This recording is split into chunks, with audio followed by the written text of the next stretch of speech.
Well, it's indeed a great blessing and opportunity to be here with you today.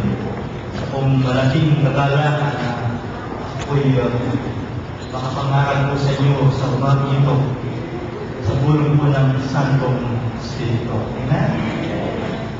I was just rejoicing, overwhelmed. What I see right now, kung nakikita ngayon sa gaway ng mga Diyos dito po sa atin. Well, this ministry has begun with a humble beginning. And I was so glad, and I'm so glad to be a part na maging kabahagi po ng ministeryo ng Panginoon Diyos na ito na may pangalan ng Mount Zion. What we pwede magsimula sa pangalan ng Jesus Cares Crusade. Well, tanda-tanda ko pa ng araw at started with a small loudspeaker and a backpack. Alam niyo po ba yun, yung merong backpack dyan? Hawak-hawak mo yung trompa dito, yung sa kaliwang kamay yung microphone. At nangangaral dyan sa kalye, dyan sa Kalayaan, dun sa San Nicolas Aguinaldo ba yun o whatever. Meron pong talipapado na wet market. Doon po nangangaral yung Jesus Cares Ministry. And who would believe na ang ministry ito ay lalago ng ganito? Because it is the ministry of the Lord. Kung ano pong binuksan ng Panginoon Diyos, walang makapagsasabi. Hindi niyo po lang pwede. Pag nagbukas ng Diyos ng pintuan para sa inyo, walang makapagsasabi.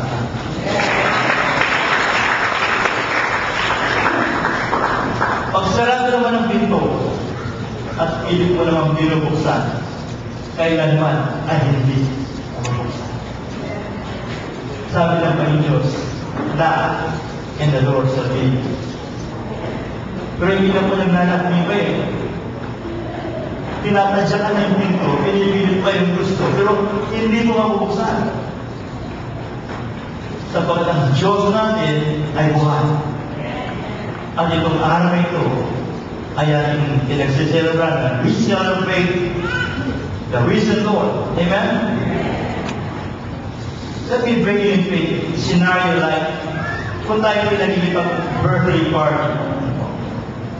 Excited tayo, we bring gifts, and we have the atmosphere in our hearts na meron that there is a birthday party going on. But today, right now, at this point in time, we are celebrating that He has risen. Nabuhay na muli si Kristo. Hindi kayo excited? Uwi na po tayo, ganyan lang ang mukha ninyo. Tayo po lang punta rito that we need to celebrate that He has risen.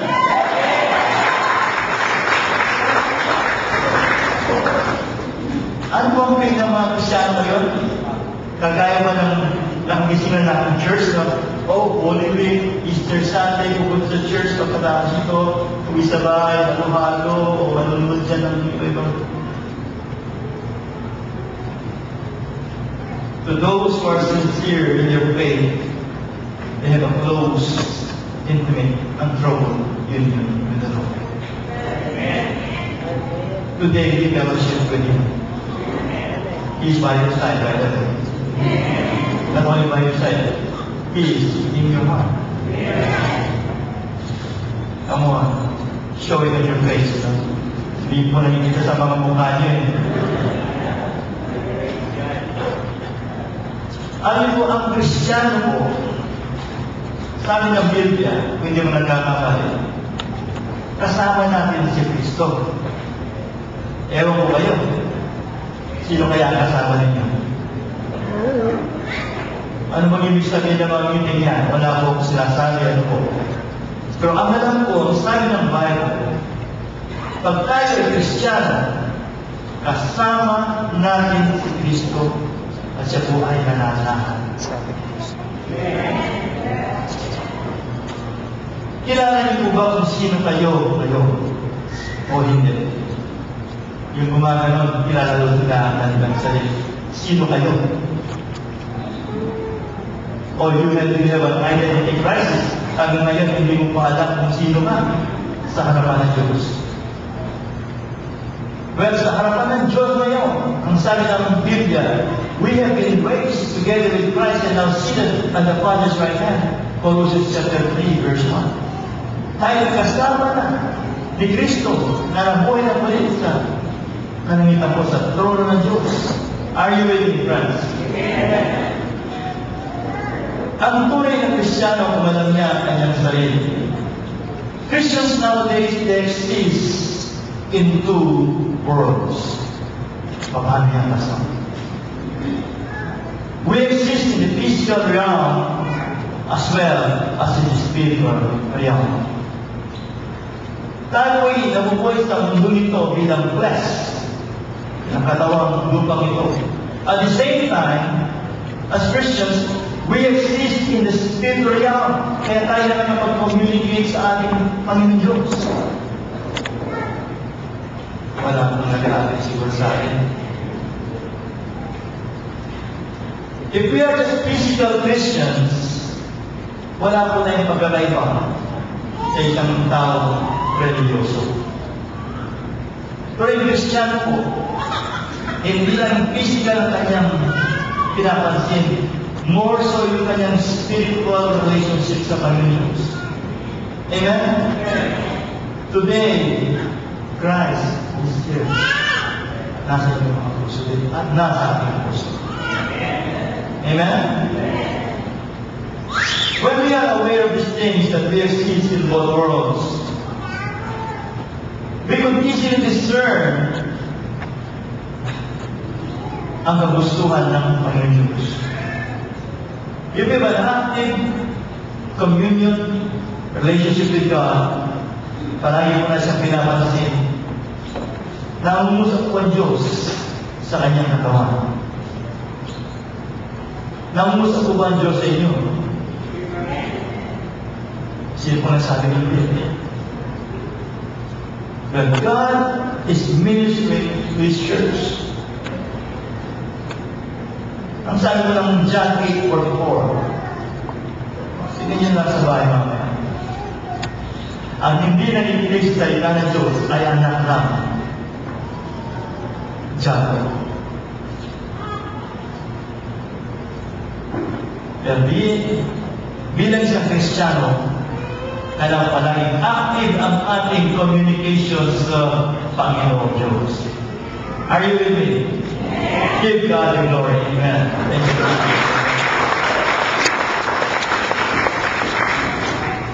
Again po ay alam po tayo sa mensahe ng Panginoon Diyos.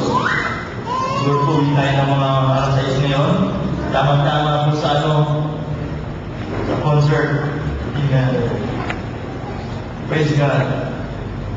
Kung dalawa mo ninyo ang mga Biblia, tayo po ay pupunta sa 1 Corinthians, 1 Corinthians chapter 15. It's about the resurrection of Jesus Christ. Reading from verse 1. This Bible may be your Tagalog Bibles or Kabangtangan Bibles. Verse 1, 1 Corinthians 15. Now, brothers, I want to remind you of the gospel I preached to you, which you received and on which you have taken your stand. By this gospel you are saved, if you hold firmly to the word I preached to you. Otherwise, you have believed in vain. For what I received, I pass on to you as of first importance, that Christ died for our sins according to the Scriptures, that He was buried, He was raised on the third day according to the Scriptures, and that He appeared to Peter and then to the 12. After that, He appeared to more than 500 of the brothers at the same time, most of whom are still living, though some have fallen asleep.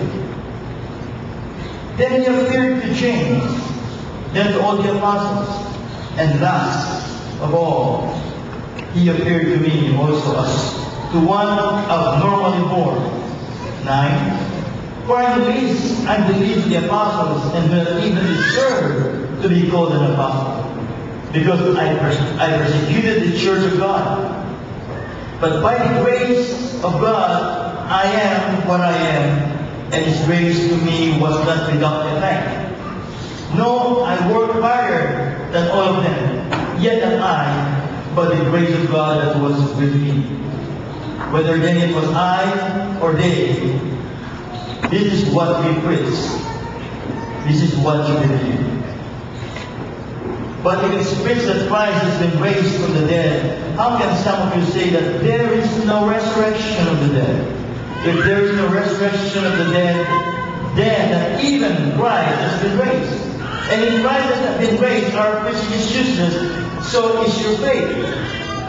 More than that, we are found to be false witnesses about God. For we have testified about God that He raised Christ from the dead, but He did not raise Him if in fact the dead are not raised. For if the dead are not raised, then Christ has not been raised either. And if Christ has not been raised, your faith is futile, and you are still in your sins. Then those who have fallen asleep in Christ are lost. If only for this life we have hope in Christ, we are to be pitied more than all men. But Christ has indeed been raised, praise God, from the dead, the first fruits from those who have been fallen asleep.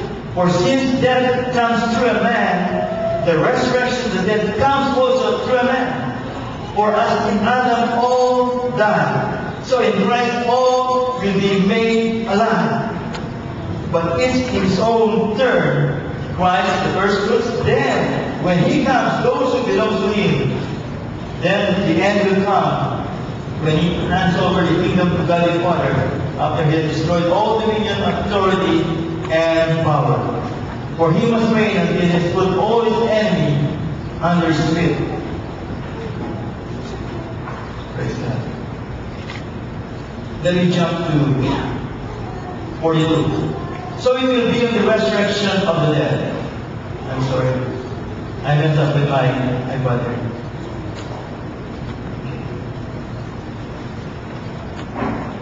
For as in Adam all died, so in Christ all will be made alive. But in His own turn, Christ the first fruit, then when He comes, those who belong to Him. Then the end will come, when He hands over the kingdom to God the Father, after He has destroyed all dominion, authority, and power. He must reign until He has put all His enemies under His feet. The last enemy to be destroyed is death. For He has put everything under His feet. Now, when it says that everything has been put under Him, it is clear that this does not include God Himself, who put everything under Christ.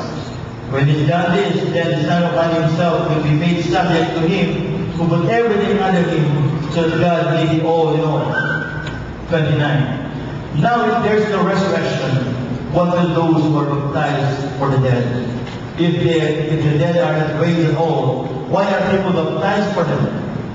And as for us, why do we endanger ourselves every hour? I die every day. I mean that, brothers, just as surely as I glorify over you in Christ, Jesus our Lord. If I fought wild beasts in Ephesus for merely human reasons, what I have gained. If the dead are not raised, let us eat, drink, and tomorrow we die. 33. Do not be misled. Bad company corrupts good character. Come back to your senses as you ought. Stop sinning, for there are some who are ignorant of God. I say this to your shame.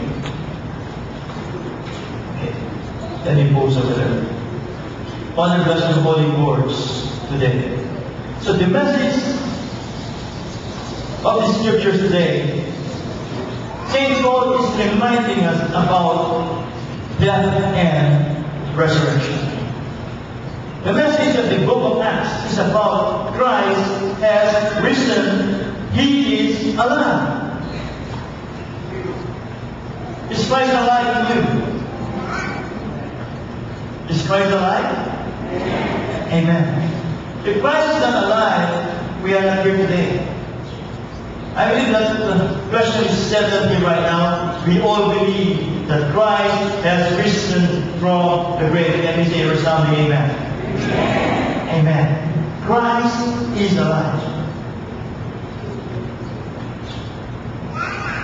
When Christ rose from the grave, victory has been assured to His followers. Without resurrection, we don't have any salvation. We don't have anything. Kung hindi mo nabuhay na muli ang ating Panginoon Jesucristo mula sa libingan, kagaya po natin maraming tao dyan na sumasamba sa isang kapalitas na hindi naman nabuhay. Pero ang sabi ng Biblia, God forces, Christ has risen. Nabuhay siya muli. Amen? Nagampanan niya ang kanyang misyon para sa atin. Mission accomplished. Nag-report siya sa kanya. But before all these things has happened, going back to the book of Genesis, when God has created Adam and Eve according to the image and likeness of God. Genesis chapter 1 verse, good job, 26. God created man in His own image and likeness. Pero nagkaroon po ng malaking problema ang Diyos. Bagaman Diyos ang Diyos, meron po siyang problema. Guess what? Sino po ang problema ng Diyos? Ba't mo nakikita yung marami? Sino po ang problema ng Diyos?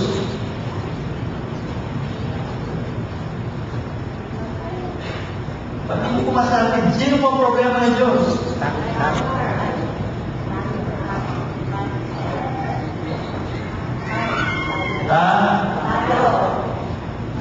Ba't hindi naman takas? Medyo nahihiya mo kayo. Sino po ang problema ng Diyos?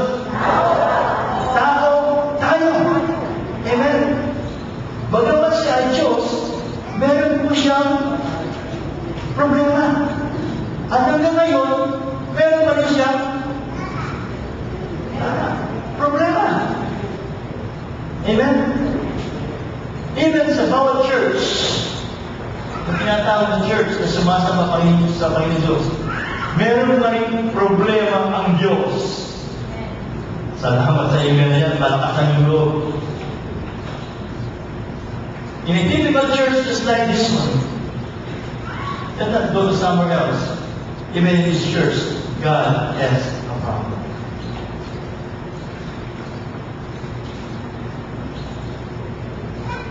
Tayo po ay problema ng Diyos. Paano po tayo makaalis sa problema ito? Well, ang tanong ko ay ganito. Would you like to be a part of the problem, or would you rather be a part of the solution? Ulitin po. Gusto niyo ba maging kabahagi ng problema, o maging kabahagi kayo ng solusyon? Sino may sabing solusyon? O sino may sabing problema? O salamat sa kamay na yan, ay hindi nakataas. Lahat ay gustong makasama sa bahagi ng solusyon. So in a typical situation, ako nilapitan ng aming mga consumers. Meron po kami maliit na negosyo sa Amerika. Pero meron pang alaga. Bakit po sa akin yung isa sabi niya? Tawag po sa akin yung pastor. And pastor sabi niya, I had a problem with my roommate. Well, he grabbed my clothes and she told me that it was her clothes. And she found out later that it was her clothes and she gave it back to me, but still, she doesn't talk to me. Then the other person complained also to me. Then I asked them, oh, you two, what do you like to do? Would you like to be a part of the problem or a part of the solution? They would say, a part of the solution. So the solution is like this: the past is past, we can go back to the past. Or give each other, settle down your accounts. So sila po yung nagapin. Nagyakapan. Solved. The biggest problem right now is that to us Christians, sometimes We don't want to be a part of the solution. We love to be a part of the problem. But the solution is Christ as Christ.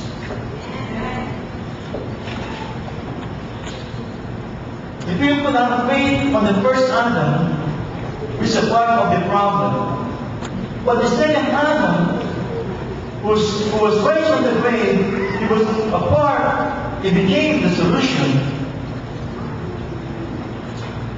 Now, our basic faith is when we receive Christ, our Lord and Savior, that's the initial stage of being a Christian.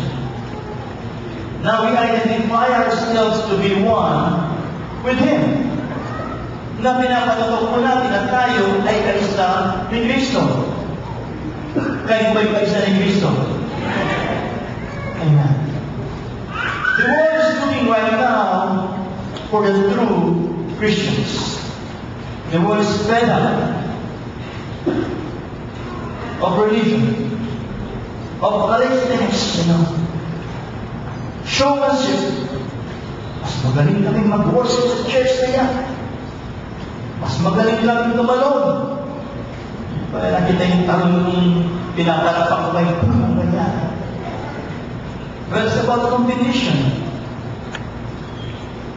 Well, sa church na yan, mas malaki ang offering natin dito. Mas malaki dito.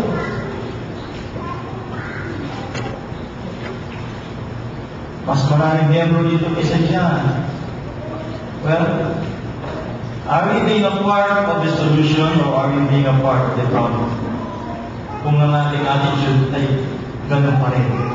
Parang religyoso tayong nagipag-compete. We don't compete with each other. Sabi mo sa katabi mo, hindi ako nagipag-competition sa iyo. O hindi pa tapos yan. Ang babae sabi niya, mas maganda ka sa akin, sabi mo sa katabi mo. Marami kong tumawa kasi po, tayo mga taga-Angeles, ano po, yung mga kapampangan po masyadong pwede vision. Ano po? Tingnan mo yung katabi mo sa church kanina. Nagpapos sa church, hindi man siya nagbilang sa laki ng puta niya. Bilang Kristyano po, hindi po natin naging, we don't see those things. Now we are being a part of the solution. Kung nakita mo yung kapatid mo ganyan, huwag mo yung yung kami mo siya. Kung tayo sa siya, meron ng change sa iyong mata. But now you are being a part of the solution. Amen? Kung may nakita kang problema sa church, ay maraming problema ito. Meron, habang nangangaral si Pastor Edgar sa pulpito, meron din nangangaral dyan sa likod. Na ibang-ibang ngayon. Well, to be a part of the problem, pumunta ka doon ay naging part na doon sa problema. To be a part of the solution, hanapin mo ngayon yung solusyon. Mag-pray ka, and then approach the pastor, approach those people, checking in tayo the Word of God, kung tama yung mga nangyayari. Then, we are being a part of the solution. Nandiyan po ba kayo? Wala na po nangyayari, baka nakakurang na kayo dyan O baka naman iniisip ninyo ngayon, ako kaya ibabahagi ng problema? Ako kaya ibabahagi ng solusyon? Well, the church is composed of families and po. Kahit sa ating mga pamilya, marami po tayong mga problema. Tama po ba? Sabi ko lang na ako maraming problema Pero sa bahay po, sa bahay natin, sa ating pamilya, let us situate, let us assess everything. Pag may problema, saan tayo punta? Sa problema tayo nabantay o dun sa solution? When the solution is in you, yes, Christ. Amen? Inside us, something is happening po. Meron po nangyayari sa ating mismong katawan sa sinatay po. Meron po digma na nangyayari between the old Adamic nature at saka po yung resurrected life na tinanggap sa ating Panginoon sa Kristo. Sino po nakakadama na parang merong nag-aaway sa kanilang katawan? Ayan naman po ang nakakadama nun. Yung iba po, ano kayang nagdadama nito? Sino kaya yung kaaway nito? Ulitin ko po, sino po nakakadama bilang Kristiyano? Sa parang merong nag-aaway sa iyong katawan, nagkasama ka naman. Ayaw ko rin natas. Lord, forgive me. Ayaw ko yung ginagawa ko ito, Lord. Pagdano ako na naman. Sino ko nakakadama ng gano'n? Pagkitas ko yung gamay. Sabi ko na natin, marami tayo dito eh. Sino ko nakakadama na, let's say, hinaharap yung salamin, ano? Hindi ko ngayon sa salamin dito. Mga nagpapaputi dyan, ano? Sino ang kinakausap nila kayong sa kanilang mga sarili? Ikaw, anong ginawa mo na naman kanina? Nag-mess up ka na naman. Sino mo kumakausap sa kanilang sarili? Yes, biyan, sino mo nakikipag-usap sa kanilang sarili dito? Nahiya, well, kung hindi tatas yung kamay niya, sabi ko tatayo kayo eh. Sino mo kumakausap sa kanilang mga sarili? Pitas mo yung kamay. Is that biblical? Ay, bakit ang mga scripture kung gusto nyo na ang mga Christian nagipag-usap sa kanilang sarili? Ay po ni, nagsabi sarili, purihin mo ang Diyos. Kinakausap ko yung sarili, oy, bless the Lord, oh my soul. Sabi nila, yung mga kumakausap ko sa sarili nila eh. Iba, ito pa gano'n, iba pa gano'n, ewan ko kanina tama. Sabihin man nilang, rasi tayo sa Panginoon Diyos, pero ang katunayan, we're doing what the Word says. Amen? Kinakausap natin ang ating sarili, pinutos natin ang ating sarili para sumunod sa Diyos. Ilan po dito gustong lumaya sa kanyang lumang pagkatao? Well, today, we need to make a one-to-one talk with ourselves. Paano mo lang po, nakausapin natin ang sarili. Let's be truthful. Aminin natin, ikaw yung palagi yung nag-mesa dito. Palagi kang kritikal. Nakikita mo yung mga bagay na pinapalaki mo. Ay, yun na naman ang suot niya ng last na Sunday. Yun na naman ang suot niya. Instead na makita po ang Diyos sa pagdating sa church, iba po yung nakikita. Well, those days are over, I hope so. Amen? Panahon na po ngayon na makita natin ang sinasabi ng Panginoon Diyos na tunay na pagbabago.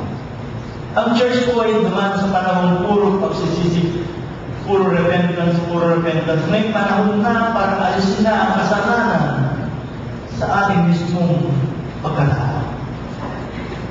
Yung last 3 feasts of Israel po, kung natatandaan pa ninyo, ano po yung last 3 feasts of Israel, the 7 feasts of Israel, na nakalala sa Leviticus 23. The feast of, hindi ba po rin tabernacle, masyado tarang mabilis sister. Trumpets, tapos, Day of Atonement, and then the Feast of Tabernacle. So let us review them from grade 1. Passover. Grade 1. We were cleansed by the blood of Jesus. Grade 2. Unleavened bread symbolizes our death to this world. Pag lumabas tayo sa tubig, tayo bagong nilalang, testify sa water baptism that we will follow Christ's righteousness. Grade 3, first fruits. Jesus is the first fruits among the great. Yung born again experience natin. Pangapat, Pentecost. Experience natin sa baptism of the Holy Spirit, tandem with baptism of fire. Gusto nila na baptism of the Holy Spirit. Ayaw nila yung fire. Hello? So ngayon, church po, nandun sa charismatic, gusto lang nila yung gifts.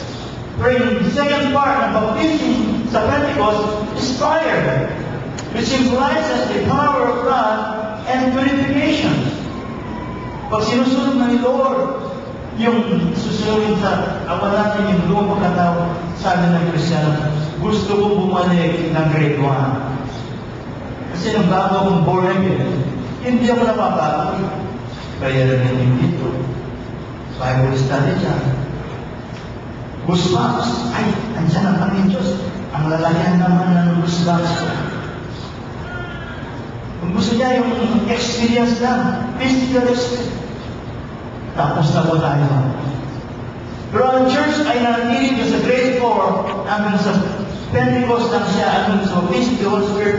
Yung last 3 feasts ng tayo natin ng Lord sa Pisa, trumpets, the Day of Atonement, and the Feast of Tabernacle. When the trumpets are being blown, it signifies, it announces, it heralds God's judgment is coming. When the trumpets are being blown, it signifies that God has declared war against us. God has declared war against our old nature. At dito po dumadaan yung pagsisisi ng isang tulay na seryoso sa kanyang pagiging Kristiyan. After this comes the Day of Atonement, which signifies our total deliverance from sin and from the old nature prior to the Feast of Tabernacle, which symbolizes the marriage supper of the Lamb. God will not marry, Jesus will not marry yung hindi niya kagaya. Ikakasal po ni Jesus yung kanyang ama. Amen?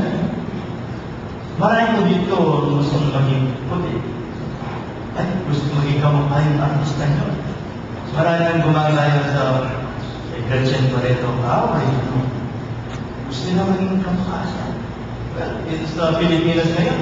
Marami ang gumagaya dito na para magpaiba lang ng mukha. Pero sa pagiging Kristiyano, ang ating pong goal is to be like Jesus. Amen? Kung describe ko ng Bible si Jesus ay tayo malulungkot sa kanyang description. Wala akong ma-describe na magugustuhan natin bilang tao na kamunod. But, alam niyo po, it is a process. Ang proseso po nito ay ginagawa ng Diyos sa ating panahon ngayon sapagkat tayo natin po sa last 3 feasts of Israel. Feast of Trumpets, the Day of Atonement, and Tabernacle. Ang goal mo ng Christianity is to be made one with God. Ano po ba kayo? Nung araw po may tinanong po kong bata dito po sa Banlayan. Sabi ko, iyo pagkatapos ng buhay nito, saan ba gusto pumunta? Ay, Pastor, gusto kong pumunta sa langit. Pero wala akong masama doon sa langit. Pero ang tanong po ay ganito, sino po ba ang manlulikha? Ang langit ba ang naglikha sa inyo? Hello? O ang Diyos? Naliwanag po sa Genesis chapter 1, and God created the heavens and the earth. Hindi po ang langit ang nangyalikha sa Diyos. Kundi God created the heavens and the earth. Are you with me? So Romans chapter 1, verse 21 and 25, ang sabi, they have exchanged the truth of God into a lie and worship the Creator more than the Creator. Itinagpalit nila sa katotohanan sa isang kasundulinan na sinamba nila ang nilikha kaysa dun sa man-nilikha. So, ilan naman po ngayon sa mga idol, sa mga Kristiyan, na kanilang goal is to be made one with their Maker. Karamihan po ang goal nila ay yung nilikha. Gusto makita yung streets of gold. Gusto makita yung mga lion na naglalaro sa mga lands. Gusto makita yung mga propeta. Gusto makita yung mga angels. But how about God? And I believe God is pointing to us right now the exact goal of our salvation. Amen? But we can only reach that goal through JESUS. Sabi ng John 14:6, I am the way, the truth, and no man cometh unto heaven, the Father except through me, sabi Jesus. Amen? So, Christ has risen from the grave. Now seated at the right hand of God, interceding for you and for me. Bakit kaya nagdadalayan si Jesus sa Ama? Kaya dinadalayan niya sa akin. Lord, ano po kayo dinadalayan sa akin? Talayin niyo mga Diyos ngayon kung, Lord, ano pong dinadalayan niyo sa akin? Ano dinadalayan niyo para ako'y magbago? Have you wondered about that? Kinalim niyo ang Diyos? Well, I believe so. I could see your eyes right now. And ginawa niyo. But right now the question is, today is Easter Sunday and we're celebrating Christ has risen. Ang tanong ngayon, gusto ba natin maging bahagi pa ng problema ng Diyos o maging kabahagi na ng solusyon ng Diyos? Solution. And today I was really overjoyed. I saw the young people came up to the stage, praying for the Lord. Naalala ko po nung kami po yung bagong Kristyano, pagkatapos ng Sunday service, hindi po kami uuwi. Mag-stay pa kami sa Pero Tapor, sa isang room doon, and we will worship the Lord until we are filled with the Holy Spirit. Isa po sa amin ay isang naging secretary. Sinusulat po yung mga prophecy ng Panginoon Diyos, si Sister Judy, Ila. Guess what? Ang lahat ng nasulat na prophecy ng Panginoon Diyos ay they came to pass. At yung mga young people na nandun sa loob na yun, sa silid na yun, ano po nangyari? Sa ito yung mga naging people ng Panginoon Diyos. They chose, we chose to be a part of the solution rather than to be a part of the problem. Dito po sa church nito, nakikita ko marami na gusto maging kabahagi ng solusyon. Kaya na may problema daw ang mga magulang dahil yung mga anak nila hindi po umuwi sa bahay. Pero po, I think it would not be a problem. Maybe there's a minor problem. Pero mas maging problema po siguro kung yung mga anak ay umuwi sa kalsada. O umuwi sa ibang lugar dyan. Sa mga lugar na merong mga ilaw na cross open, ano po. Well, I believe it's still a blessing. But we need to put things in order sa mga young people. Pero may kayong responsibility na umuwi sa inyong mga tahanan. Pero tama yung mga ginagawa. You need to submit to your parents.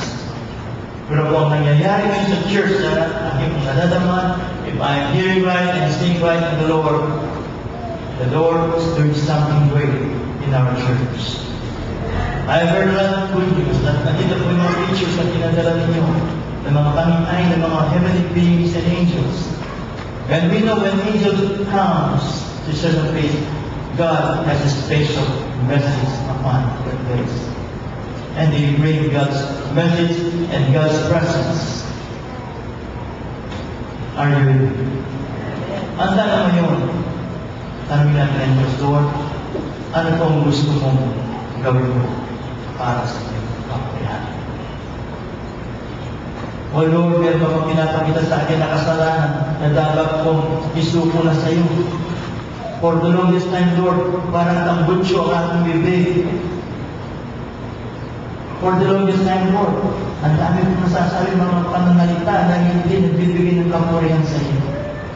I think it's about time right now to be honest with the Lord. Nasabi na ng Lord, ano bang gusto mong alisin sa akin? Pinadala ba tayo ng Diyos dito para makinig na isang sermon, isang Easter Sunday service? O pinadala tayo ng Diyos dito para tayo ay lumaya sa kasalanan at maging kabahagi ng solusyon? I believe God has sent you right now. Hindi ko alam kung sino ka. Pero ngayon, nangusap ang Diyos sa iyo. Hindi man dapat sabihin ka kung ano yung mga kasalanan na yun. Pero it is a personal confession sa ating Panginoon Diyos. For the longest time, tayo ko'y pabalik-balik lang. So, I'm sorry.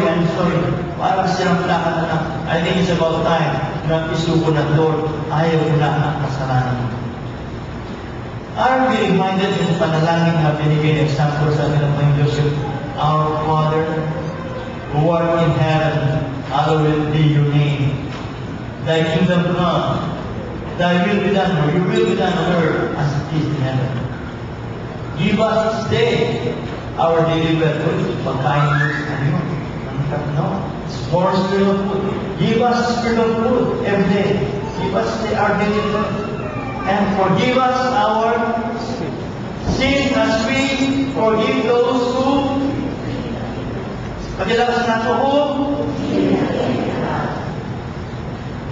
susunod. And deliver us from evil, or lead us not into temptation. Pwede ba pinalangin yan, Lord? Huwag mo kung ayan na matusok. Yes, we could pray that. God gave that to us. I think every day we need to pray, Lord, lead me not into temptation. Deliver me from the evil one. Kasi nakukulang po tayo.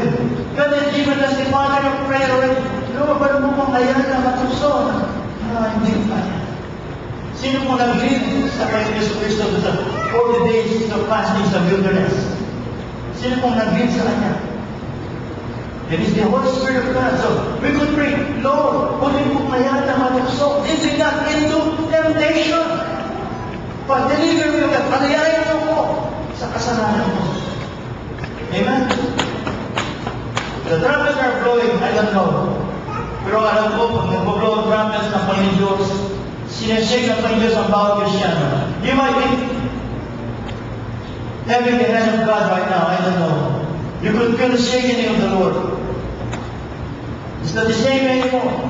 But God right now is telling you right now, give up. Are you with me? Give up. Be a part of me, says the Lord. Because I am the solution.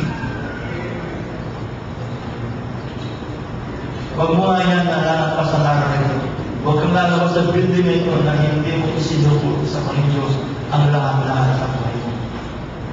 Huwag ka rin lalabas sa gusali ito na hindi yung pinatawad yung mga nakaaway mo. Yeah, tama. Bibigyan mo. Naalala mo yun. Tama. Marami po nag-significate siguro marami nga. Bato-bato sa langit po, tama na yun. Huwag mag-repent na po.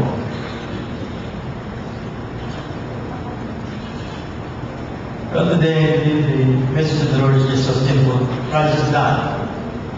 Christ has risen. The victory belongs to Christ. We need to choose part of the problem or part of the solution. I challenge you right now. Which is it? Let's all come to the altar and surrender. Amen.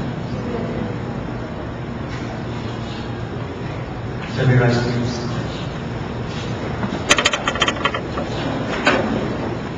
Hindi pa yung ipilitin. But if the Lord is touching you right now, from where you are, cross in front, don't delay the time. Today is the day of deliverance. Come, be a part of the solution. You want to ready. It is meant for eternity. Thank you, Jesus. Thank you, Lord.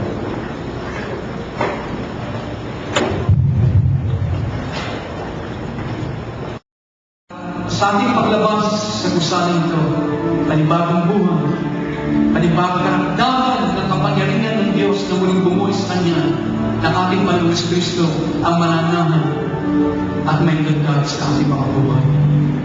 At magiging makahulugan lalo ang muling pagkabuhay na linggo sa atin. Kaya Panginoon, kami may tumatahimik ngayon, tingin po natin ang ating mga mata. At tayo makipag-ugnay sa Panginoon. Na hindi din ginawa sa nakaraan. Gawin po natin ngayon. Ito ang inyong linggo kung saan ang Diyos ay nakipagtagpo sa malalim na kaparaanan dahil sa kanyang pag-ibig at pagpapalasakit at sa kanyang panungkalat sa iyong buhay kung saan nais kanyang dalhin sa kanyang sarili at piling ngayon at magpakailanman. Yes, tingin mo, O Diyos, ang lahat ng mga dalangin ng iyong mga anak ay umaga. Dinggin mo, O Diyos, ang aming pagsisisi. Dinggin mo ang aming pagnasa na kami maging bahagi ng iyong solusyon, hindi bahagi ng problema. Ito ang isang tanda ng aming pagpamature, O Diyos, sa iyo. Pagdating sa gustong gulang, hindi kami narating sa isang sanggol, kundi kami po'y lumalago at nagpupunyan ni Panginoon na marating ang tao ng gulang sa wangis at larawan ng iyong bugtong na anak. Kaya sumangin ko, Panginoon, salamat. We thank you and bless you. While we repent, Lord, while we search and introspect in the light of your Holy Spirit, giving us the courage, giving us, Lord, this time and opportunity to yield before you, to surrender all things that is not from you in our hearts, in our attitude.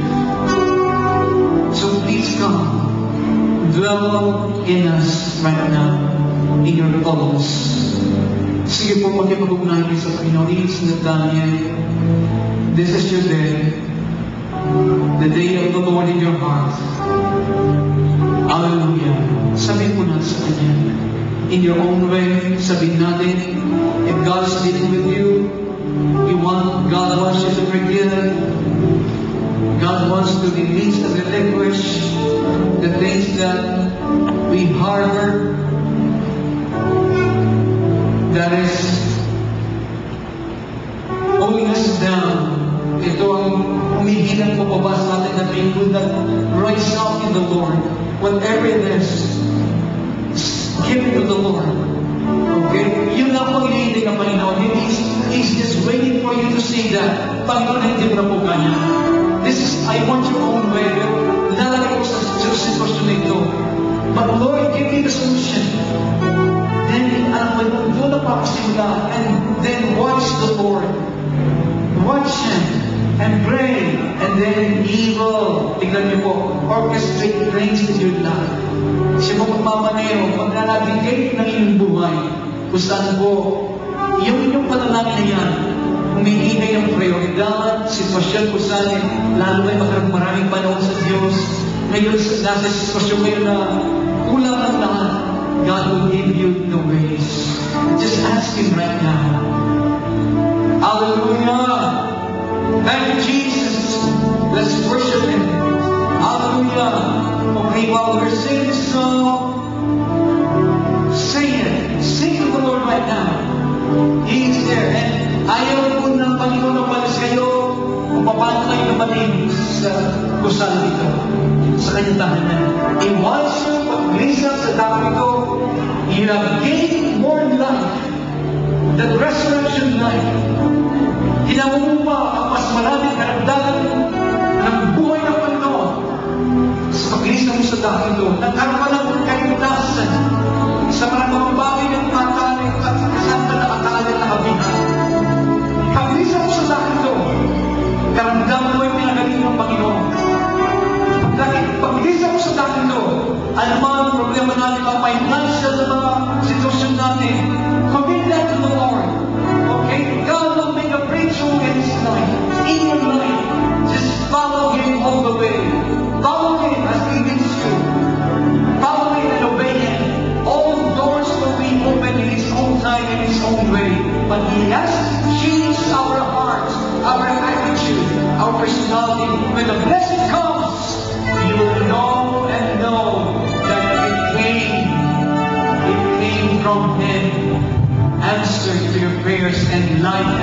added into you.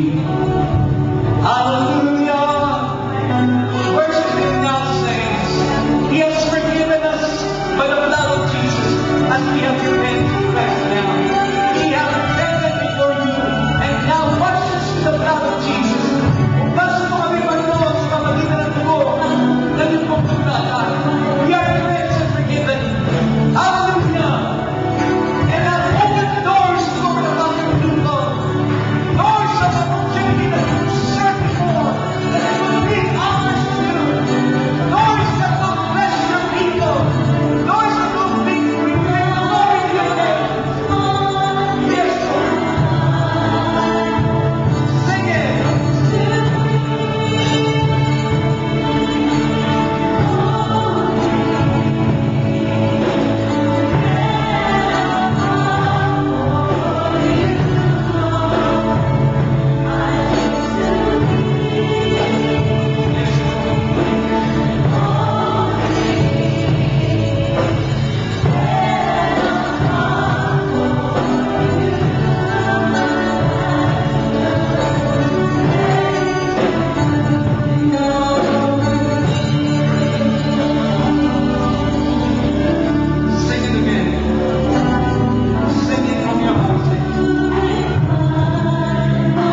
Father, for what you have done.